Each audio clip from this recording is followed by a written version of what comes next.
Boa noite a todos.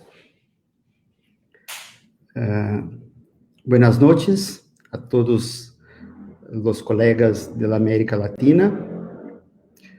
Good evening, everyone. Da Jiazhang Shanghai. Bom dia a todos, né? Em mandarim, eu espero que eu tenha feito a pronúncia correta. Depois, qualquer coisa, o Vitor me corrija. Eu espero que todos estejam bem.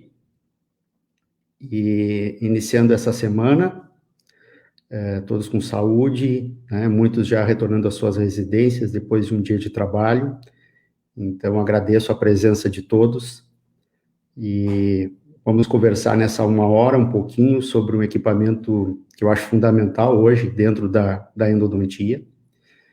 E eu vou primeiro, então, me apresentar. Né? Só estou com um probleminha técnico aqui.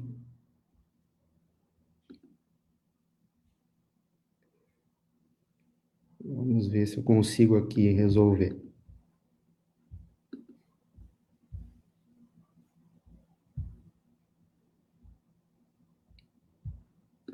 Sabe que a gente testa e às vezes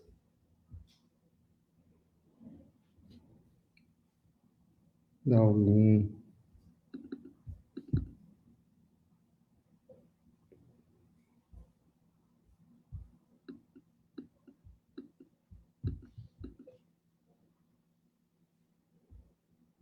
Só um pouquinho que nós já vamos resolver isso.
Tá tudo ok? Bom, então vou fazer a minha apresentação, né? Eu já dei a boa noite a todos. Bom dia também em mandarim, né? Espero que esteja tudo tranquilo. E eu vou falar um pouquinho, então, sobre o ultrassom dentro da endodontia. Na verdade, eu sou graduado pela Universidade Federal de Santa Maria, no Rio Grande do Sul, onde eu moro. Quando eu fiz a minha graduação, eu detestava fazer endodontia, e disse que a última coisa que eu ia fazer na minha vida era especialização em endodontia. Pois bem, fiz a especialização, mestrado, doutorado. Quando eu estava fazendo a minha especialização, na verdade, fui convidado para dar aula, e fiz meu mestrado na UBRA também, meu doutorado na PUC do Rio Grande do Sul. Fui professor por 17 anos na graduação, em Cachoeira do Sul, na UBRA. Acabei me desligando em 2019 por questões familiares, né? Para quem tem família sabe, né? Viajar muito é complicado, ainda mais tendo 3 filhos. E então eu acabei deixando um pouco lá da graduação. Hoje trabalho com pós-graduação, com meus cursos de imersão em endodontia, em microscopia operatória, que é uma outra grande paixão que eu tenho. E vivendo no consultório, né? Eu sou um clínico também, né, faço endodontia exclusiva há pelo menos uns 20 anos, e o tempo passa rápido, né? Então, a nossa conversa hoje vai ao encontro de 2 grandes empresas, tá? A Udpecker, que é de Guilin, no sul da China, e para quem não conhece um pouco, essa região do sul da China, ela está para a China, assim como o Vale do Silício está para os Estados Unidos, é o polo tecnológico, né, principalmente na área de eletrônica.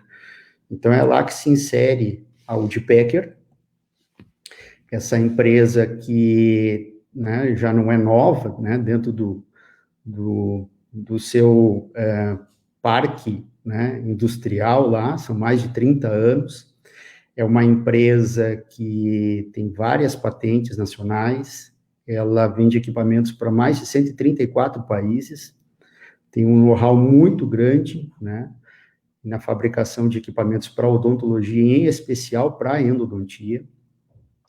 E muitos até podem se perguntar, mas como é que eu nunca conhecia o Udpecker, né? Na verdade, são poucos que ainda conhecem no Brasil.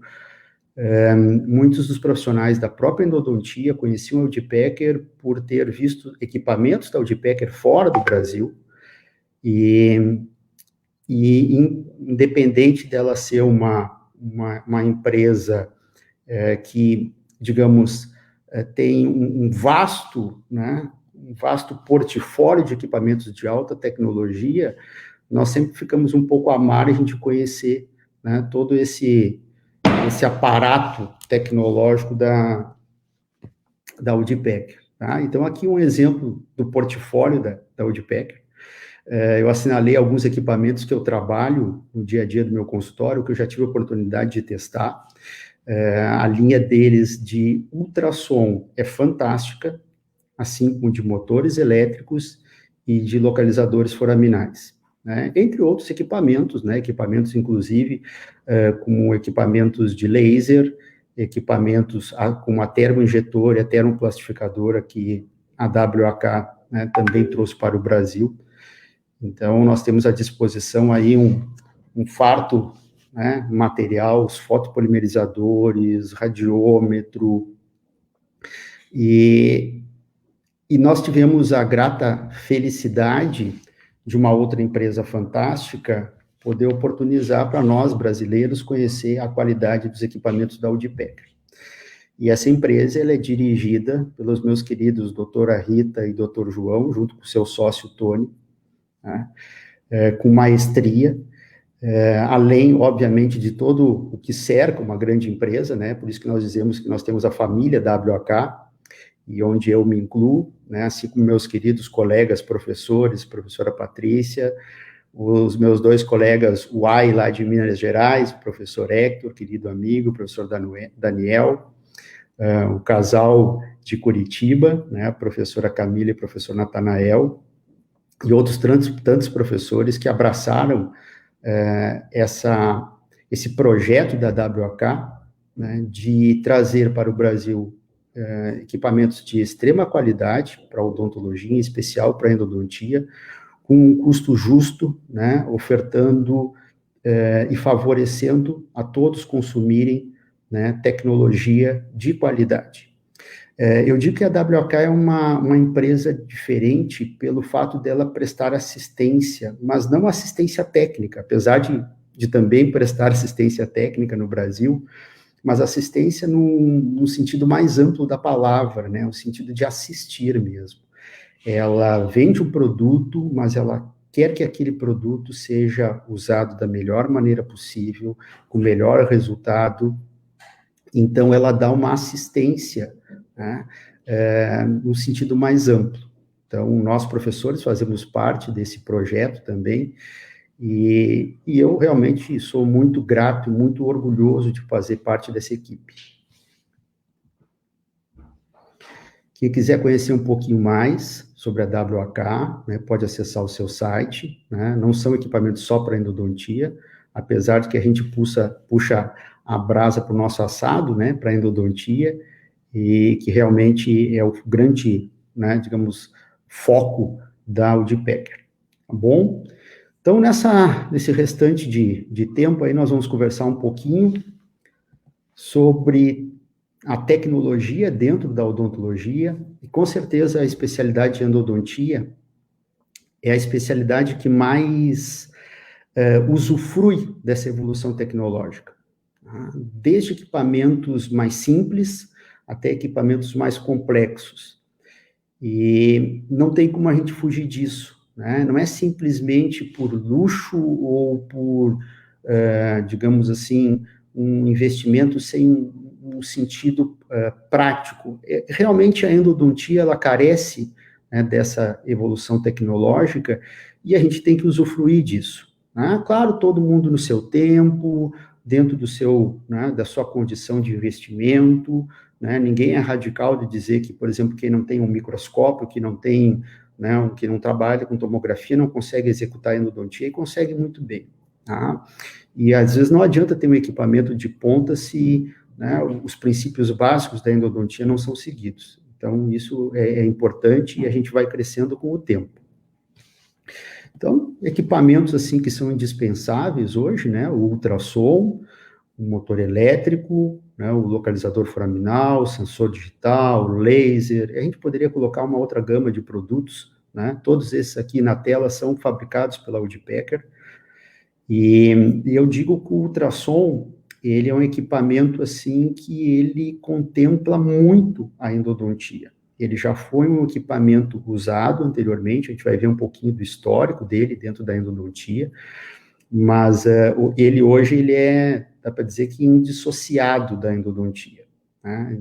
Fazer uma endodontia pensando em qualidade, tem que inserir o equipamento de ultrassom. Tá?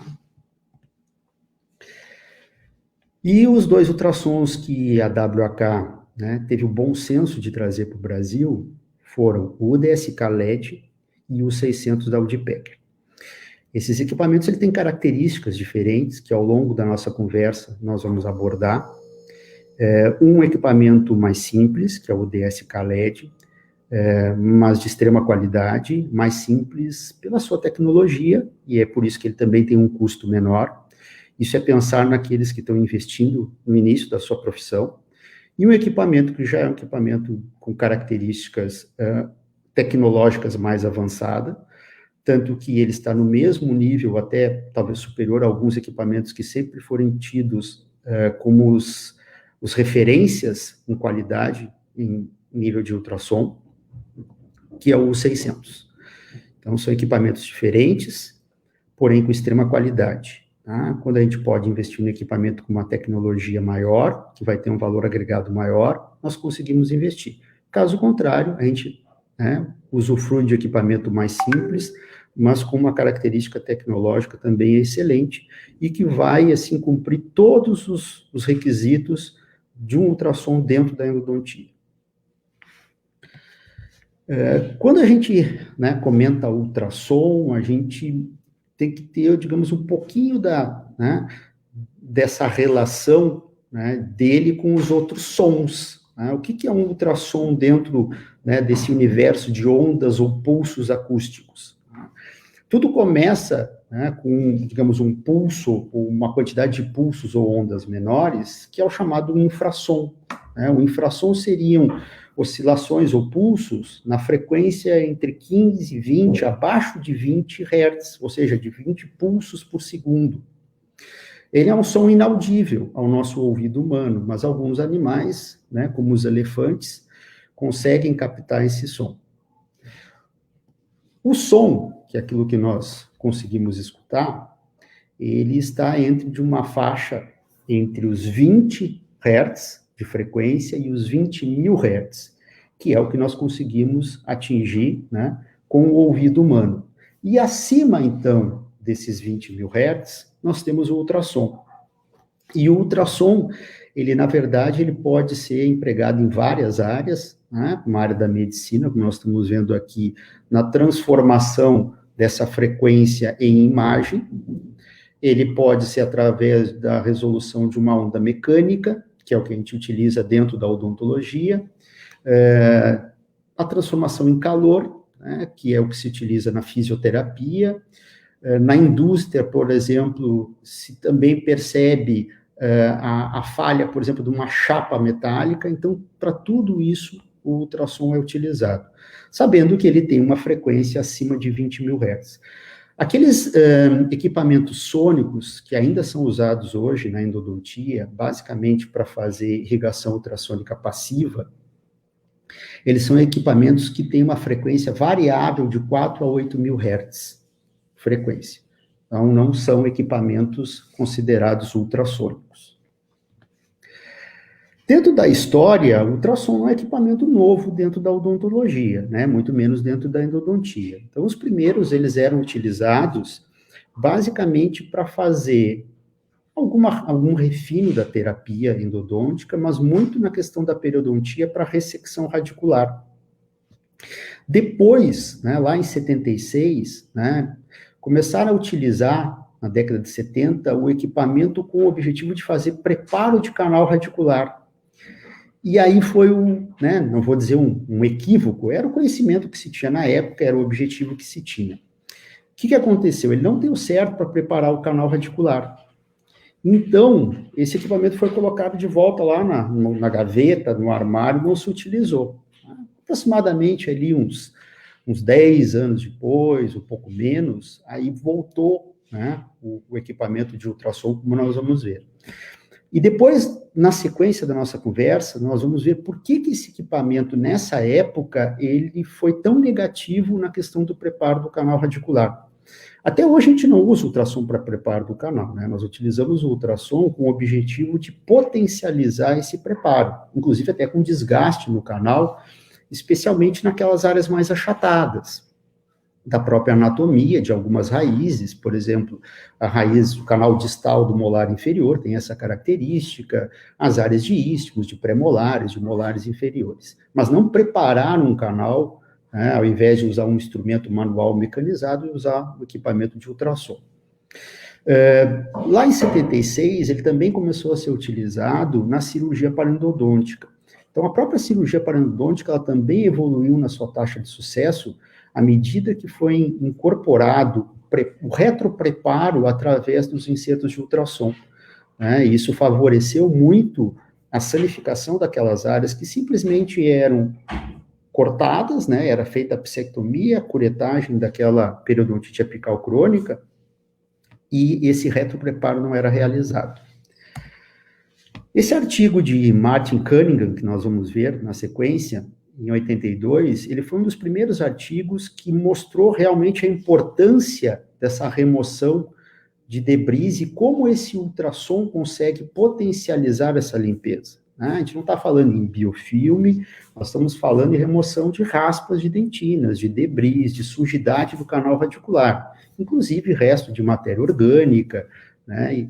e assim por diante, a própria smear layer. Então, esse trabalho mostrou que realmente o ultrassom fazia essa diferença. A partir daí, esse equipamento não deixou mais de ser utilizado, né? Justamente pelo que ele mostrou. Então, são 40 anos que ele é utilizado dessa forma. Com toda essa evolução, a gente não pode deixar hoje de aproveitar, né, esse recurso do equipamento de ultrassom. O professor Gary Carr, que junto com o professor Kim são os pais da microscopia dentro da endodontia, ele começou também a desenvolver insertos de ultrassom muito relacionado à própria questão da magnificação. Por quê? Porque ele enxergava determinados locais onde ele não conseguia fazer a limpeza.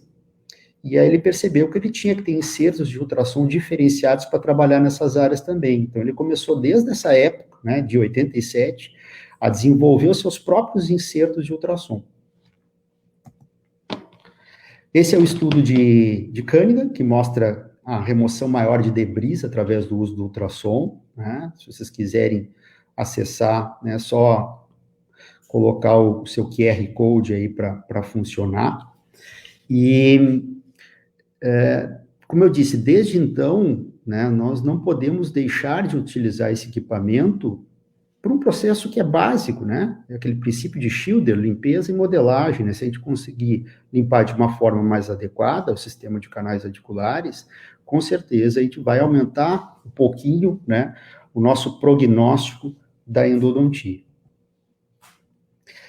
Lembra do estudo lá do Martin, né, utilizando o ultrassom para preparo de canal radicular?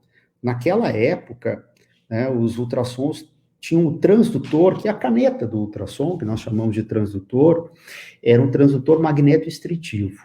Tá? Esse transdutor, que tem a imagem ali embaixo, eram várias lâminas de aço, né, e no momento que a corrente elétrica chegava nessa lâmina de aço, elas geravam entre elas uma onda eletromagnética, um campo eletromagnético. E esse campo eletromagnético que fazia com que o inserto, né, gerasse uma vibração mecânica. Quais eram as duas grandes desvantagens desse transdutor magneto-estritivo? Geração de calor excessiva, e você sabe que o calor é prejudicial, né? Primeiramente, se ele for direcionado ao periodonto, eu posso até ter o azar de ter uma reabsorção externa em decorrência dessa lesão de periodonto, né? Mas esse risco acontece. E depois, ele fazia um movimento que era um movimento elíptico. E quem gosta de cozinhar como eu, né, sabe que, por exemplo, quando a gente vai fazer um risoto, né, um arroz tipo arbóreo, o movimento que a gente faz, ele tem que ser um movimento ou elíptico, né, ou em formato de 8, que é para a gente não quebrar muito o grão. Vocês imaginam um inserto de ultrassom fazendo um movimento elíptico dentro do canal. É claro que a gente não vai ter controle, é claro que ele vai ter um desgaste muito mais excessivo. Então, ele não servia também por isso. Era um outro momento, o conhecimento foi evoluindo. A partir de 1979, nós tivemos um outro tipo de transdutor, né, que a gente vai comentar na sequência. Tá? E esse estudo, né, que é uma revisão de literatura, né, lá da escola de Amsterdã, do professor Van der Slaus, professor Wu, professor Vesely, que também pesquisam muito sobre selamento, né, do material obturador, e outras linhas de pesquisa que são fortes. Essa revisão de literatura mostra que os equipamentos ultrassônicos limpam melhor que os sônicos, né? Ou seja, maior capacidade de remoção de debris, até pela própria mecânica que o ultrassom faz em relação ao equipamento sônico. Depois, né, que essa ativação, né, ela produzia essa limpeza maior quando era utilizado hipoclorito de sódio como solução irrigadora. Isso foi um achado da revisão, não quer dizer que eu não vá ter sucesso utilizando outra substância química auxiliar. Eu posso fazer essa agitação com clorexidina, eu posso fazer com soro fisiológico, com água destilada, claro que eu não vou ter a propriedade química da solução. Esse processo, né, ou esse protocolo de irrigação ultrassônica passiva, chamada PUI, ela tem que ser feita com um inserto liso, né, e delicado, né, como o E62 da Woodpecker, e assim nós temos vários outros insertos no mercado. Esse inserto ele não deve ir até o comprimento de trabalho, porque ele não deve tocar nas paredes, e por ser um inserto delicado, eu tenho que cuidar muito na questão do ajuste do ultrassom. Mais um estudo aqui, não mostrando a remoção de debris, mas sim de hidróxido de cálcio, né? A gente sabe que quem utiliza hidróxido de cálcio na sua clínica, não é fácil a remoção do hidróxido de cálcio. Quando a gente enxerga um canal com hidróxido de cálcio na magnificação, a gente vê como é difícil. Tá? Então, esse estudo, ele comparou 3 métodos, né? Um método de ativação sônica, através do dispositivo ED da VDW, a irrigação ultrassônica passiva com um inserto, que é o IRS da VDW, que é similar ao E60 da Woodpecker, né, praticamente igual. É um inserto espiralado, e esse inserto ele tem como indicação a própria remoção do hidróxido de cálcio, a inserção do hidróxido de cálcio ou a inserção do cimento endodôntico, funcionando, né, características diferentes, mas como se fosse a antiga espiral lentulo para levar o cimento ao interior do canal radicular. E eles compararam com o XP do Finisher, né, da FKG, que é um outro tipo de instrumento que não tem características, né, que são ultrassônicas e nem sônicas. O que esse estudo mostrou? Esse estudo mostrou que, especialmente no terço apical, tanto o sistema sônico quanto o ultrassônico foram mais eficientes na remoção do hidróxido de cálcio. E, com certeza, né, todos eles mais eficientes que fazer a remoção do hidróxido de cálcio através do uso de uma lima manual. Esse outro estudo comparou 3 protocolos, né, de remoção de debris em raízes mesiais de molares inferiores. Ele usou o sistema IRISAFE, né, que na verdade é um sistema de irrigação ultrassônica passiva, através de um inserto chamado IRISAFE, que é da Satelec, igual ao E60 da Woodpecker. Tá? O ProUltra Piezofold da Datesply, que é um sistema de irrigação ultrassônica contínua, então ao mesmo tempo que o inserto está vibrando, ele está irrigando. E o Dianta Wave, que é um equipamento da Sonento, né, um equipamento que está há pouco tempo no mercado, que tem um custo elevado, em torno de 70 a 80 mil dólares, e é uma ideia diferente, né, ele tem um protocolo diferente, não é simplesmente uma irrigação pura, ele controla a pressão e tudo, mas o que esse estudo mostrou? Que eu consigo o mesmo resultado, né, com equipamento de 80 mil dólares, com um inserto, né, e um ultrassom. Então, hoje, né, esse estudo mostra que eu posso investir menos e conseguir, né, o mesmo tipo de resultado. Por que essa preocupação em utilizar, né, o ultrassom com o objetivo de limpeza do canal? São inúmeros estudos que nós temos na literatura, né, como esse que está aqui, né, exposto, que foi publicado no International Endodontic Journal, que mostra que o preparo feito com 3 sistemas, o BioRace, o ProTaper Next e o Genius, né, em canais curvos de molares inferiores, mostrou que 40%, né, das paredes dos canais não são, né, tocadas, né, não são tratadas, digamos assim. E é justamente aí que nós temos que inserir, né, a agitação da substância química auxiliar, da substância irrigadora, através de vários protocolos, e com certeza o primeiro na escolha é o ultrassom. E se eu não limpar essas áreas, o que acontece? Trabalho do professor Estrela, mostrando que eu tenho sujidade, que eu tenho, né, a presença microbiana, e como brilhantemente a professora Patrícia mostrou na sua aula, né, a dificuldade que nós temos em remover, especialmente, né, o biofilme bacteriano. A bactéria no seu estado planctônico, num canal reto e amplo, né, como eu brinco com os meus alunos, eu pego a água da torneira, dou uma agitada, claro que ninguém vai fazer isso, né, mas eu consigo remover a bactéria planctônica. Mas a bactéria em biofilme, a bactéria em áreas curvas, em áreas reentrâncias, né, na própria anatomia, às vezes, de um canal que é reto por natureza, né, mas que tem, né, concavidades e convexidades na sua anatomia, áreas de istmo, é praticamente impossível. Não tem sistema hoje no mundo que consiga tocar todas as paredes do canal, independente do seu tip taper. Tá? Não existe sistema nenhum. Então, eu sou obrigado a lançar a mão de outros recursos para conseguir melhorar esse processo de limpeza, né? Seja de matéria orgânica, seja de matéria orgânica associada à contaminação. Qual a diferença, então, de um inserto, né, com um potencial ultrassônico e um sônico, por exemplo? A propagação de energia no ultrassom é muito maior. Né? A própria Woodpecker tem um equipamento, que é o Endo 1, que faz, para realizar PUI, exclusivamente para realizar PUI, e ele tem 45 mil hertz de frequência.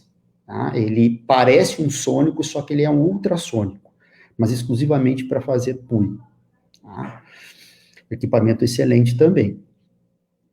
Essa propagação de energia é através da cavitação, da onda acústica, né, e da própria agitação. A cavitação é a formação de microbolhas. O próprio trabalho ali do Van der Slaus, do Wesseling, né, mostrou, né, nesse desenho como é que se propaga essa energia, né? A formação de microbolhas, essas microbolhas vão estourar em contato com as paredes do canal, vão liberar energia, essa energia auxilia a limpeza. A própria movimentação, né, da onda acústica, que é quando a gente larga uma pedra dentro de um rio, de um lago, né, essa movimentação gera energia contra as paredes. Então, basicamente, essa energia é lateral. Talvez essa seja a única limitação do ultrassom. Né? Como a gente não consegue trabalhar no comprimento de trabalho, ele tem que trabalhar livre dentro do canal e ele não gera essa vibração tão intensa na ponta, talvez é interessante, né, e eu acabo utilizando o meu protocolo, associação de métodos, sempre o ultrassom e associado com algum outro tipo de processo, de protocolo, de instrumento, que consiga também chegar lá no comprimento de trabalho. E a própria agitação, né, o fato de turbilhonar, né, isso o sônico também faz, né, um movimento menor, com uma potência menor, mas o sônico também faz. É a única coisa que ele faz, né, em relação à dispersão de energia e à agitação da substância. Sempre quando a gente estuda uma técnica, compra um equipamento, o importante é aquilo que a gente diz, o poder do conhecimento. E o conhecimento vai desde aqueles conceitos básicos, todos sedimentados pela ciência, pela literatura, mas eu preciso saber aquilo que eu estou trabalhando, que eu estou usando. Por quê? Porque eu vou tirar o máximo daquilo. Da técnica, do equipamento, eu vou ter uma longevidade, se for um instrumento, um equipamento. Então, o poder do conhecimento. E então a gente, às vezes, tem que voltar, né, para aquela coisa de base, para o básico, né, assim como a gente estudou lá na graduação, histologia, anatomia, né, microbiologia, e a gente muitas vezes volta para buscar esse conhecimento. Quando a gente pega um equipamento que a gente não está acostumado, que conhece pouco, é importante a gente rever alguns conceitos que são básicos. E é o que nós vamos conversar agora, uma coisa simples, né? A gente tem que entrar um pouquinho dentro da física, né? Por exemplo, ondas, né? As ondas mecânicas eletromagnéticas são aquelas que foram usadas, né, dentro dos ultrassons. Hoje a gente não usa mais onda eletromagnética, que era um dos transdutores magnetoestritivos. A gente usa onda mecânica. Muito bem. Mas as ondas, sejam elas eletromagnéticas, elétricas, mecânicas, elas têm formatos diferentes. Eu posso ter onda triangular, onda quadrangular, onda circular, onda senoidal, onda linear. Né? A onda senoidal, a onda do seno, é considerada a onda, na física, né, a onda mais pura. E é a onda que, inclusive, a gente tem no ultrassom U600. Né? No ultrassom DSK, Assim como outros ultrassons, nós temos onda linear. A questão do tipo de onda faz diferença aonde no equipamento. Quanto mais pura a onda, quanto mais essa onda é controlada, mais delicadeza eu vou ter lá na ponta do inserto, né, na vibração. Então, se eu tenho, né, um transdutor magneto-estritivo, o pobre do meu paciente que fazia periodontia, né, tremia até a alma dele. Os equipamentos hoje, que não são mais com transdutores magneto-estritivos, eles levam, né, também esse conforto ao nosso paciente. Não é só conforto. Por exemplo, se eu tenho algo que vibra de forma mais suave, eu vou ter menos chance de fraturar esse inserto ou de provocar um dano, um excesso de calor. Então, a característica da onda, ela também faz essa diferença. Tem outros componentes no transdutor que podem também modificar esse comportamento, mas a onda é um deles. Tá? Inclusive, a Audipecker tem um ultrassom que ele já trabalha com onda circular, que é uma onda, para aquilo que a gente precisa dentro da odontologia, melhor ainda. Tá? É claro que é um equipamento que tem um custo mais alto, tá? Mas ele já existe no mercado. Vamos voltar um pouquinho, então, falar de frequência, né? A frequência, na verdade, é a quantidade de ciclos, de pulsos, de ondas que eu tenho por um determinado espaço de tempo. Se convencionou que a frequência é no intervalo de 1 segundo. Tá? A unidade de frequência é o Hertz, em homenagem a esse distinto físico alemão, né, o Heinrich Hertz, né, faleceu muito cedo, com 36 anos, né, de septicemia, naquela época era mais fácil de acontecer isso, e ele foi o primeiro que percebeu a presença de ondas eletromagnéticas. Ele, inclusive, desenvolveu equipamentos de transmissão e de recepção de rádio, né, de ondas eletromagnéticas. Então, a frequência é isso. O que isso, né, diz respeito ao nosso equipamento de ultrassom? A frequência do equipamento é fixa. Cada equipamento tem uma frequência. Tá? Ela pode ter uma pequena variação. Por exemplo, o 600 tem 28 mil Hz, ou 28 kHz de frequência, com uma variação de 3 kHz a mais ou a menos. Tá? Assim, a mesma coisa com o DSK LED. Né? Basicamente, esses equipamentos ultrassônicos de hoje, eles começam lá com 24 mil Hz de potência. Tá? 24 mil vai variando até em torno de 44, 45 mil Hz. Mas é uma frequência, a frequência do equipamento eu não consigo mexer. Essa variação que acontece, ela é feita pelo fabricante, né? São módulos que controlam dentro do equipamento, e controlam por quê? Porque para dar mais segurança no uso do equipamento. Então, ele modula essa frequência automaticamente ali, dependendo do inserto que a gente usa, ou se a potência, né, que a gente usa, ele vai modulando. Então, ele tem essa variação, tá, de frequência, mas não sou eu que controlo isso, não é o operador. Isso é o equipamento já pré-determinado. Então, eu não consigo mudar a frequência. Né? Se alguém diz que consegue mudar a frequência no equipamento, né, não consegue mudar a frequência. E potência. O que é potência? Da física, potência é a quantidade de energia que a gente despende em um determinado período de tempo. Tá? Nós temos potência nos nossos equipamentos de ultrassom? Sim. Nós controlamos potência? Sim. Tanto é que nós temos o potenciômetro, né? Aqui nós temos o potenciômetro, né, do nosso U600, que ele é touch, e vai de 1 até 10, né? E o potenciômetro do DSK LED, né, que é manual, e que vocês vejam que ele não tem nem 1 nem o 10, né? Ele tem um mínimo e um máximo, que acaba equivalendo a 1 e o 10. O que acontece quando eu giro esse potenciômetro ou quando eu aumento a potência? Eu libero mais energia. Energia para onde? Para o transdutor. Então, entra mais energia no transdutor e eu vou ter como consequência disso uma resposta lá na ponta do transdutor, né, no meu inserto de ultrassom. Isso é bom, é mal, eu posso fazer, não posso fazer? Eu posso fazer, dentro de um certo limite, eu posso fazer.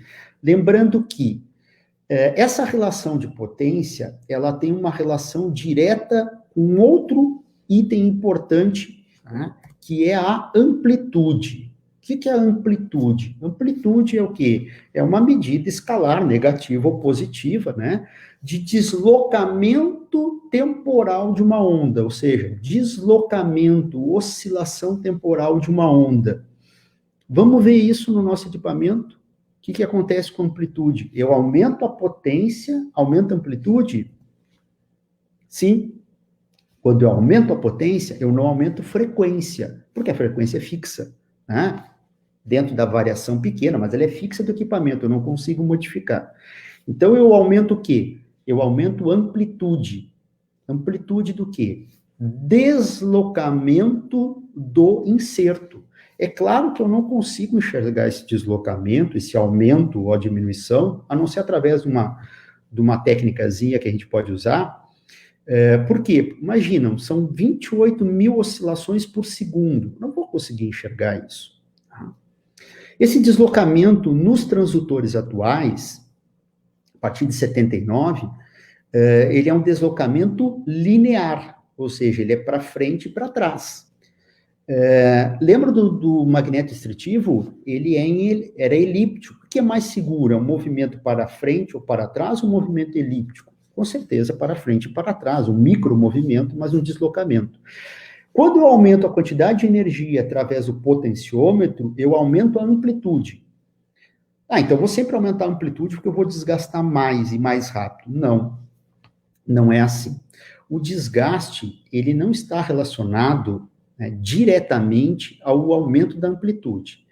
E com o aumento da amplitude, eu aumento dois riscos: geração de calor e fratura do inserto. Se eu passar do limite da amplitude para aquele inserto, o meu inserto vai fraturar. Então, cuidem. Né? Aumento da amplitude, eu quero desgastar mais rápido. Isso não vai fazer desgastar mais rápido, uma diferença no desgaste, e vai aumentar consideravelmente a chance desse inserto fraturar ou da gente produzir um dano tecidual, né? Na dentina, a gente pode até queimar a dentina com excesso de ultrassom, como se faz com uma ponta diamantada velha, tá? Gerar muito calor e produzir até um dano no próprio transdutor. Se o deslocamento é linear, qual é a melhor maneira de usar o transdutor? É nesse sentido, pincelando para frente e para trás. Desgasta na lateral? Claro que desgasta, mas o movimento mais correto é para frente e para trás. Vou responder, então, a nossa primeira questão. Né? Qual é a nossa primeira pergunta? Por que os insertos fraturam? Está respondido? Dificilmente um inserto vai fraturar por uma falha na fabricação desse inserto. É muito difícil. É a mesma coisa que instrumento mecanizado, que uma lima mecanizada. Tinha uma microtrinca nela. Não, não é a lima, não fratura por causa disso. Ela fratura porque eu passo do limite do instrumento. Da mesma forma acontece com o inserto.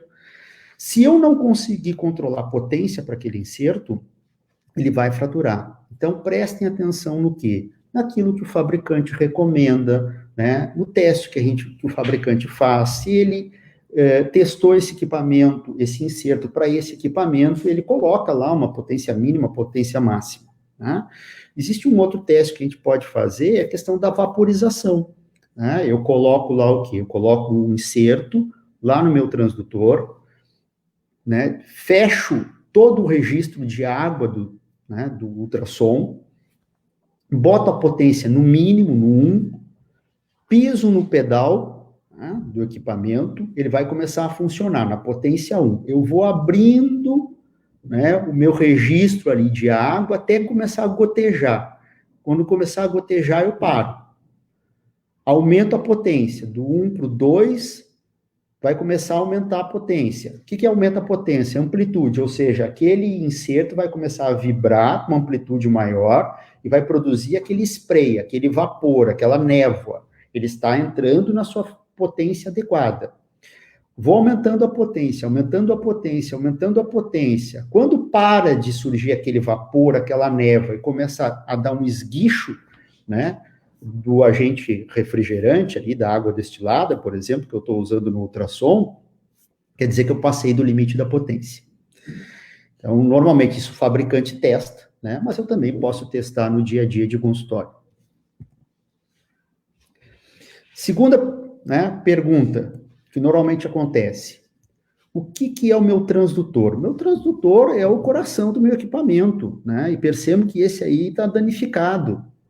Eu tenho transdutores ali que são médicos, transdutores de ultrassons de fisioterapia. Abaixo aí o US2 LED é o transdutor do nosso ultrassom cirúrgico da Udpecker. Excepcional ultrassom. Já tive a oportunidade de fazer 3 cirurgias parendodônticas com ele, maravilhoso. Então, os transdutores são o coração do equipamento, portanto, cuidem muito bem desses transdutores. O que tem dentro do transdutor que é tão importante, né, que é o coração do equipamento e que eu tenho que cuidar?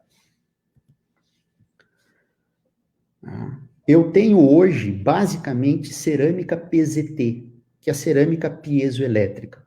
Sempre foi assim? Não, os primeiros eles tinham uma característica diferente. E aí vem a resposta, né, para essa pergunta. Todo ultrassom é piezoelétrico? Hoje, todos são piezoelétricos. Não é porque ele é cirúrgico, ele é piezoelétrico. Esses ultrassons, o DSK LED, né, o 600, todos eles são piezoelétricos. Desde 79, o primeiro que foi o Satelec era piezoelétrico. Tá? Então, a partir dali, todos são piezo. Por quê? Porque eles têm a tecnologia piezoelétrica, que hoje é com cerâmica PZT. Mas sabe como é que era no início? Olha lá. Com quartzo. Bom, da onde descobriram isso? Tá ali, ó, aqueles dois distintos senhores ali na foto, né? Ao meio o Pierre, na esquerda o Jacques Curie, à direita Marie Curie, né? Então aí nós temos um prêmio Nobel para o Pierre e para Marie. Depois a Marie ganhou um prêmio de Química, né? A filha, a Irene, ganhou um prêmio de Química também. Então a família Curie tem 3 prêmios Nobel.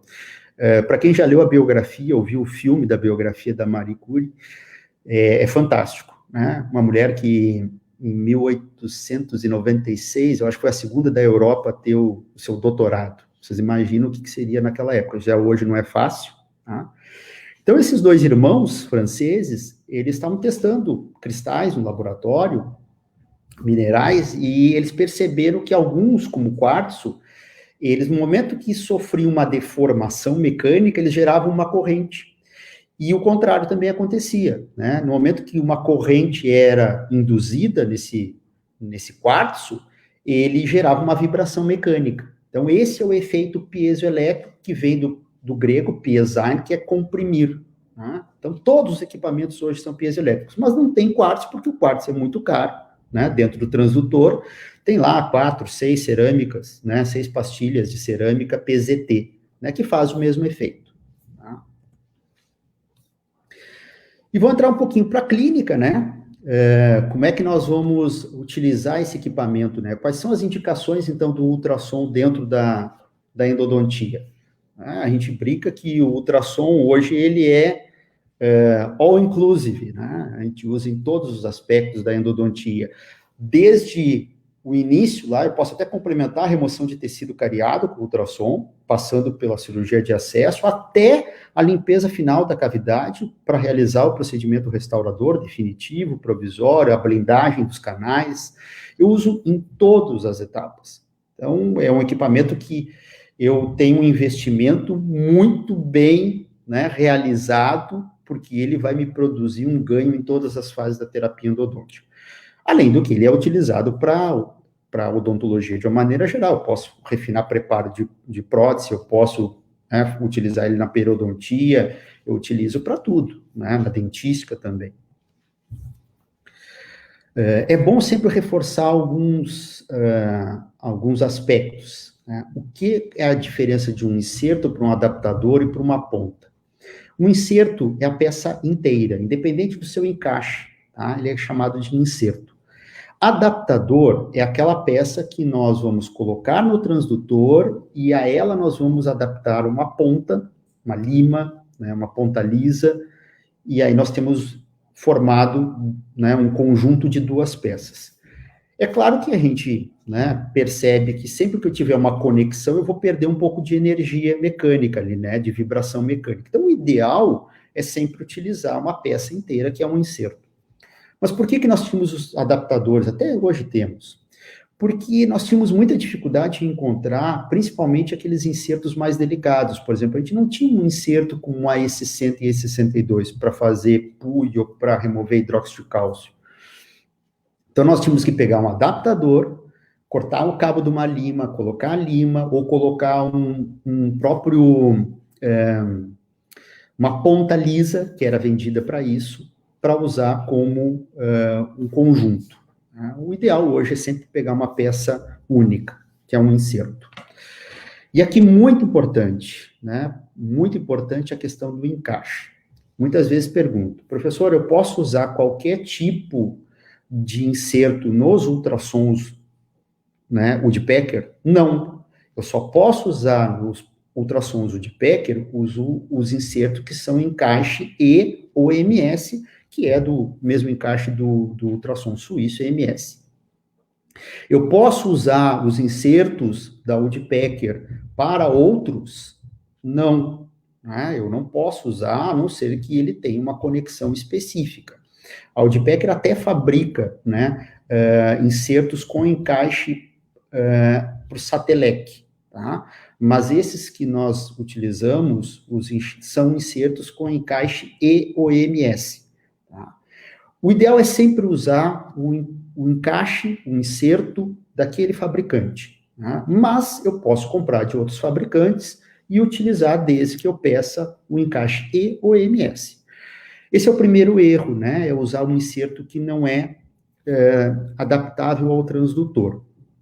Eu vou forçar, eu vou alterar a rosca do transdutor, eu vou quebrar o transdutor, que é o coração do meu equipamento. Outro erro comum é o quê? Eu faço uma pressão exagerada, né, nesse inserto e eu provoco uma trinca no transdutor. Vou estragar o coração do meu equipamento, vou ter que levar ele para o cardiologista e digamos, a conta do hospital não vai ser muito pequena. Tá? Então, por favor, cuidem, não deixem cair o equipamento no chão, se é auxiliar que faz isso, orientem ela, se vem a chavezinha metálica, é muito pouca força, o ideal é usar o torquímetro, a WK vende o torquímetro, né, avulso, comprem o torquímetro porque ele desarma, eu não vou fazer força excessiva, tá bom? Então, muito cuidado com isso. Para facilitar um pouco, né, a WK pediu que eu fizesse um manual, não é pretensão de ensinar ninguém a utilizar na endodontia específica, abordagem, é simplesmente a partir dos insertos que a Woodpecker vende, que ela comercializa através da WK, dar um guia, um norte para aqueles que não estão tão acostumados a utilizar os insertos e o próprio equipamento de ultrassom. Tá? E depois a Woodpecker pediu que eu fizesse a versão em inglês, né, para eles utilizarem também. Tá? Então é um manual, é uma ajuda, e que a gente pode também tirar dúvidas fora do manual também. Vamos responder uma última questão aqui, que é a questão, uso refrigeração ou irrigação ou não uso? Sim, não, talvez. Quando eu quero enxergar aquilo que eu estou desgastando, e principalmente quando a gente trabalha com magnificação, a gente quer enxergar, às vezes, um determinado ponto, o spray, ele atrapalha.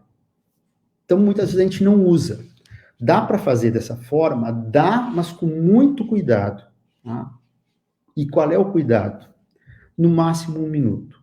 Então, eu pego lá qualquer tipo de inserto. A própria Woodpecker, ela já faz alguns insertos sem a saída de água. Que é para quê? Para o profissional usar com cautela por um período curto de tempo. Os diamantados, todos eles têm refrigeração, mas os lisos, muitos não têm essa saída. Tá? Que é justamente para usar por um período curto e ele não tem refrigeração. Se eu quero usar com refrigeração, eu escolho outro inserto. Quando eu vou usar sem refrigeração, no máximo 1 minuto. Então, eu vou usar 15 segundos, para um pouquinho, mais 15 segundos, mais 15. Então, 4 períodos de 15 segundos, pincelando, sem fazer força excessiva. Se eu fizer força excessiva, eu vou gerar muito calor. Se eu trabalhar mais que 1 minuto, eu vou gerar muito calor. E aí, eu posso danificar o transdutor, eu posso fraturar o inserto e eu posso gerar calor demais para o periodonto lateral. Então, não usem mais que esse período. Depois de 1 minuto, liga a refrigeração, a irrigação, coloca líquido dentro do canal, agita, lava, irriga. Tá? E para quê? Para fazer com que a substância, né, irrigante passe pelo transdutor, refrigere o transdutor e a dentina também. Sempre esse cuidado. Falando um pouco da questão clínica, né, nós vamos empregar, para um desgaste maior, normalmente insertos que tenham, né, que sejam diamantados. Isso não quer dizer que o inserto liso não desgaste, ele vai desgastar, só que vai desgastar mais lento que o inserto diamantado. Tá? Mas, na verdade, a gente não desgasta só por corte, né, a gente não tem lâmina, a gente desgasta por quê? Por vibração, é totalmente diferente. Então, quando a gente utiliza um equipamento de ultrassom, com um transdutor, que é a caneta, a gente tem que ter o cuidado de não usar da mesma forma que a gente, né, foi acostumado a vida inteira com uma caneta de alta rotação, né, que é a força, né, o torque, é a força que vai desgastar.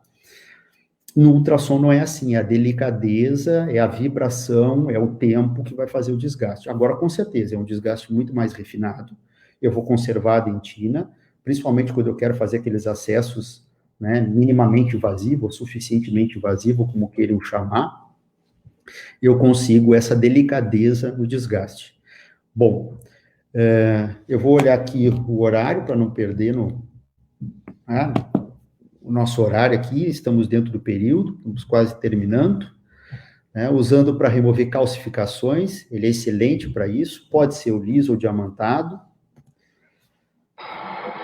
Aqui removendo através, né, de um inserto que é o E3, vou remover um nódulo pulpar ali, percebam que é sem refrigeração para poder enxergar, e até muitas vezes a gente faz isso pela questão da didática, tá? E ele vai sair ali, nem parece um nódulo, parece uma estalactite aqui, vocês vão saber na hora que ele vai saindo. Vou desgastando, esse aí estava fácil, porque ele estava solto, né? A grande dificuldade, e aí que o ultrassom se insere de uma forma fantástica, são aqueles que estão aderidos na parede do canal ou no assoalho. No momento que eu for com uma ponta diamantada, eu acabo correndo o risco de perfurar o assoalho. Então, o ideal nessas situações é sempre usar ultrassom. Percebam nesse caso, desse segundo molar superior, que parecia que tinha 2, 3 canais, e desgaste, ultrassom, e E12D, que é esférica, E14D, que é mais longa, E3D. Quanto mais massa de metal tiver no meu inserto, mais potência eu vou poder usar, né? Isso o próprio manual mostra isso, e eu vou ter um desgaste mais rápido. Em insertos mais delicados, cuidem da potência para não fraturar, tá? E aí o desgaste é mais refinado. E aí até foi feita uma tomografia depois, perceba, era um canal só, tudo aquilo era calcificação. Então, a quantidade de calcificação, imagina remover isso com uma ponta diamantada, uma carbide, que risco. Tá? Localização de canal. Professor, qual é o inserto para localizar MV2? Não tem um inserto para localizar canal. Se eu quero um desgaste mais grosseiro, eu vou usar insertos que tenham uma ponta esférica, ou que sejam cônicos, né, com um volume maior. Se eu quero desgastar um pouco mais profundo, eu vou usar insertos que sejam mais longos. E é importante, né, localizar canal, porque um canal que a gente deixa para trás, né, ele pode levar ao insucesso. Mas cuidado, né, vamos devagar, pincelando, né. Aqui a entrada desse MV2 estava a 4 milímetros de profundidade. Então eu tenho que diminuir o diâmetro da ponta do meu inserto para fazer um desgaste, né, mais delicado. Isso serve para um dente monorradicular, aqui era um canino, né, desgastes, né, bem lento, aos poucos, com refrigeração, inserto mais longo, para conseguir o objetivo. Qual a importância do uso do ultrassom nos retratamentos? Toda a importância. Limpeza de istmos, remoção de gutapercha, remoção de matéria orgânica, né, raspas de dentina, localização de canais. Se eu não uso ultrassom, dificilmente eu ia encontrar esse canal mésio-medial. Né, ele estava abaixo de resto, de teto, de material obturador, de cimento, de raspa de dentina. Né, limpando, a gente conseguiu localizar o canal. E lembrando sempre da delicadeza, né? Da mesma forma que a Tarsila do Amaral, com toda a sua, né, genialidade, fez essa obra magnífica, que é o Abapuru, né? Pincelando, nós vamos pincelando também nossos retratamentos para limpar istmo e conseguir a melhor sanificação possível também desse nosso sistema de canal radicular.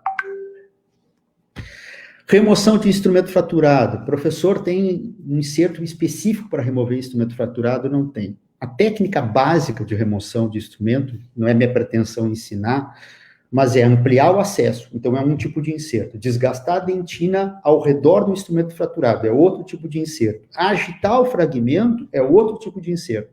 Então, vamos dizer assim, ó, que a grosso modo eu usaria 3 tipos de inserto, né? Um mais calibroso para desgastar a entrada, um pouco mais longo para desgastar ao redor do instrumento, e outro mais delicado para agitar, por exemplo, o EDTA na remoção desse instrumento, ou até, né, na própria vibração direta do instrumento para remover do interior do canal radicular. É muito mais técnica do que um inserto específico. Para irrigação ultrassônica passiva, né, um inserto como esse 62, um inserto delicado, longo. Né? Existe um inserto específico para irrigação ultrassônica contínua, para CUI? Eu posso fazer a irrigação ultrassônica contínua com qualquer tipo de inserto. Tá? Eu vou querer volume. Tá? Agora, se eu quero remover Smearley e fazer protocolo final, eu tenho que usar um inserto delicado, que não toque nas paredes do canal, que fique na parte reta do canal, como os insertos E62, ou até mesmo o próprio inserto E60, que é espiralado. Ativação, né, auxílio na remoção de reabsorção, né, do tecido de granulação e reabsorções internas, da mesma forma, agitação. Então, um inserto como esse ajuda muito na remoção desse tecido de granulação. Os retentores, vai depender do retentor, né? Se eu tiver um retentor metálico, um núcleo metálico fundido, se eu tiver um retentor rosqueável metálico, um pino de fibra de vidro, fibra de carbono, vai depender. Os retentores de fibra de vidro, a melhor técnica de remoção é com ultrassom, a mais segura. Eu posso remover com ponta diamantada, com carbide, eu já fiz isso, mas é muito mais risco, né? Inclusive de perfurar. Na verdade, o grande risco é perfurar. Que tipo de inserto? Tem que ser um inserto longo, né? Então, aqui eu tenho o exemplo, o E4D e o E14. O E14 tem a ponta um pouco mais afilada, os dois são diamantados, então vão desgastar de forma mais lenta que uma ponta diamantada, que uma carbide, é óbvio, mas muito mais segura. Né? Então, é a maneira mais segura de remover um retentor de fibra de vidro, fibra de carbono. Tá? E os metálicos, vai depender da característica. Eu removo o cimento ao redor dele, eu vou desrosqueando esse retentor intrarradicular, se ele for rosqueável, como esse caso aqui, tá? E posso usar um inserto mais calibroso. Na verdade, nesse vídeo, na época, eu usei um similar ao E3, né? Na verdade, não era o de Peckner, mas era um similar ao E3, e eu usaria hoje um G7 ou G8 para fazer essa remoção, tanto de um metálico fundido, né, uma técnica de 1 ultrassom ou 2 ultrassons, né, como o próprio professor Ângelo Freire preconiza, que vai potencializar essa remoção. E aqui eu estou removendo, né? Nada melhor que um tango argentino, né, porque a endodontia é como um tango, né? Ela tem momentos de paixão e tem momentos, né, que são um pouco mais conturbados como um tango, né? Essa mistura da paixão, né, e digamos assim, da raiva, né? Ela tem essa característica também, né? Felizmente, nós somos apaixonados, né? Aqui vocês viram um brinde, né? Um algodãozinho. E aí eu vou vendo qual é o lado que eu vou desrosquear, vou agitando e removendo esse nosso retentor. Para finalizar, eu posso fazer cirurgia parodontológica com um ultrassom convencional, que não seja o cirúrgico? Claro que posso. É só escolher um inserto adequado. É claro que ele vai ter uma frequência menor. Por exemplo, corte de tecido ósseo, né? Alguns outros processos realmente fica mais difícil. Mas esse caso, por exemplo, nós fizemos todo o protocolo de descontaminação ali auxiliando com o PUI com a E62 e usamos o AG11, que ele é um inserto que ele tem um lado diamantado e outro lado liso. Preste atenção na delicadeza do corte que esse inserto fez. Tá? Foi a primeira vez que eu usei ele nessa apsectomia. eu fiquei fascinado pela delicadeza do corte, né? Se a gente vai cortar com uma ponta diamantada, por exemplo, ou mesmo uma multilaminada, a gente não consegue essa delicadeza, né? Tanto que o próprio material obturador ele praticamente nem mexeu. É uma outra opção, assim como as próprias pontas para fazer retropreparo. Bom, eu fiz questão de ficar no horário, né, para respeitar todos os que estão assistindo, e quero colocar aqui a minha cidade, Santa Maria, né, que foi construída, né, em cima de 3 polos, digamos assim. A Universidade Federal de Santa Maria, onde eu me formei, e que eu tenho muito orgulho por ter sido a primeira universidade federal do interior do Brasil, foi aqui. Ela tem um campus fantástico, enorme na sua área. A ferrovia, né? Inclusive nós temos uma vila belga aqui com casas no estilo belga, porque os engenheiros, eles eram belgas, então nós temos essa característica, infelizmente isso se perdeu muito com o tempo, né? E o contingente militar, Santa Maria é a segunda cidade no país com maior contingente militar, só perde para o Rio de Janeiro, né? Por uma unidade. Então daqui a pouco a gente passa até o Rio de Janeiro. À direita eu tenho ali o meu espaço, o meu consultório, onde eu faço os meus cursos de imersão, em endodontia, em microscopia operatória, como eu já disse, eu sou apaixonado, né, trabalho exclusivamente com microscopia há pelo menos uns 12, 13 anos, né, aqui uma das últimas turmas, né, nessa época de pandemia, com todos os cuidados, assim, que a gente pôde realizar, nós realizamos, porque eu gosto muito desse contato próximo com o aluno, tá bom? Então, eu quero finalizar aqui, antes de responder as perguntas, colocando os meus contatos de rede social, meu site, agradecer muito, muito, né, a Woodpecker e a WK pela oportunidade de conversar um pouco daquilo que a gente é apaixonado, que a gente estuda, né, se dedica para poder, né, ajudar, auxiliar, né, e formar profissionais de excelência, esse é sempre o objetivo de um professor, né? E dizer que eu sou muito feliz por ter escolhido a minha profissão e a minha especialidade, né? Espero contribuir ainda muito, né, para o engrandecimento da endodontia brasileira, assim como essas 2 empresas estão, né, nos proporcionando. Tá bom? Muito obrigado, fico aberto agora aos questionamentos, mas já agradeço a todos.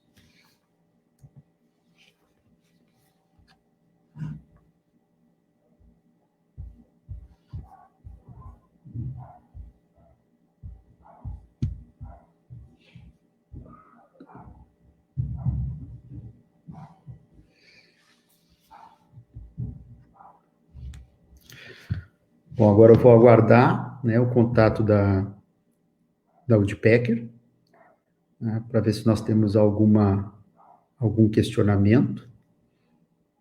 Se nós não tivermos questionamentos, né, nós damos por concluída a nossa live de hoje. A aula fica gravada, Raquel, a aula fica gravada, né, vocês acessam pelo Facebook da Woodpecker, e ela fica lá para vocês poderem assistir, assim como as outras aulas que foram ministradas pelos outros professores, né, em todo o mundo.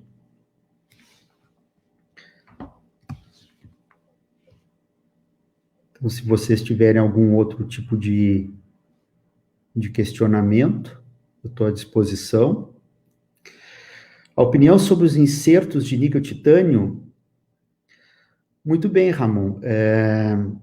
É uma outra possibilidade, eu tenho insertos de níquel-titânio, né?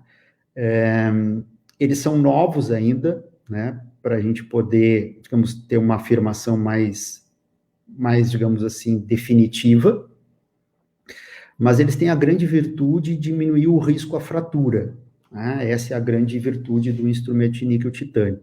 Eu acho que é uma ótima opção, né, principalmente para realizar a irrigação ultrassônica passiva, para reduzir o risco de esse instrumento, se porventura ele tocar na parede do canal, especialmente se ele tiver, digamos, uma potência, né, não a melhor indicada para ele, que ele possa fraturar. né, mas é uma excelente alternativa, né, para nós utilizarmos também para irrigação ultrassônica passiva. Marina, tudo bom, Marina? Qual ponta para usar em cirurgia parodôntica para retroobturação? Né? Na verdade, para retroobturação, nós não temos uma ponta específica, né? Na verdade, para retroobturação, a gente, né, normalmente coloca um material retroobturador, a gente utiliza as pontas ultrassônicas mais para retrodesobturação e retropreparo, né? Eu desconheço uma específica para retroobturação, tá, Marina? Mas podemos verificar, né, se existe no mercado. Eu sei que a Woodpecker não tem nenhuma ponta para retroobturação. Normalmente a retroobturação a gente faz com material obturador, né, um cimento biocerâmico, por exemplo, né, ou algum cimento endodôntico modificado, né, tipo o Sealer 26, que era utilizado para esse objetivo. Algum ultrassom portátil, Raquel, mais em conta? Bom, o DSK LED, ele é considerado ultrassom portátil, né? Ele tem, claro, aquela unidade auxiliar para colocar a solução irrigadora, e já aproveitando, a solução irrigadora adequada é sempre água destilada, sempre água destilada. Eu posso usar no procedimento cirúrgico soro fisiológico, água ozonizada ou água de injeção, né? Se eu usar o soro fisiológico, devo, na verdade, fazer a limpeza depois com a água destilada, fazer ele passar por todo o fluxo, tá? Então, portátil, eu indicaria o DSK LED, tá? Porque eu não, sinceramente, isso é uma opinião minha, Raquel, assim, ó, eu não vejo vantagem de comprar um ultrassom que não tenha, né, uma possibilidade de irrigação. Tá? Então, comprar simplesmente a unidade de ultrassom sem irrigação. Tá? Se nos cursos é possível conhecer melhor essa tecnologia, com certeza, Aline, a gente acaba nos cursos, né, exercitando isso, né, nas mais diferentes situações, né? Quando a gente faz um curso ali, principalmente associado à microscopia, a gente acaba fazendo remoção de pino de fibra de vidro, né, a localização de canal calcificado, por exemplo, tem os dentes artificiais do nosso grande amigo Rogério, da Like Real. Então, o Rogério simula ali nódulo pulpar, simula canal calcificado, e a gente treina muito isso, né, com o ultrassom, com certeza.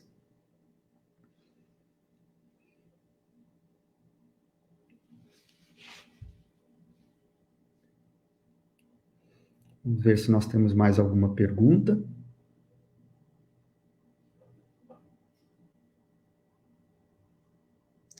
Bom, como nós não temos mais perguntas, né, eu vou dar o meu boa noite a todos, mais uma vez agradecendo a paciência, pedindo desculpas no início ali, né, pelo contratempo, mas isso são coisas que acontecem, né, a gente vai aprendendo também a trabalhar com as mais variadas tecnologias, né, de informação hoje, e agradecer a presença de todos, a paciência, né, a disponibilidade, me colocar à disposição para qualquer tipo de dúvida, né, da endodontia, do ultrassom, né, e me colocar à disposição para todos que precisarem de um auxílio. E, novamente, o agradecimento especial à WAK, na figura da Rita, do João, de toda a família WAK, da Woodpecker. Thank you, Vitor. Né? Uma boa noite a todos, então.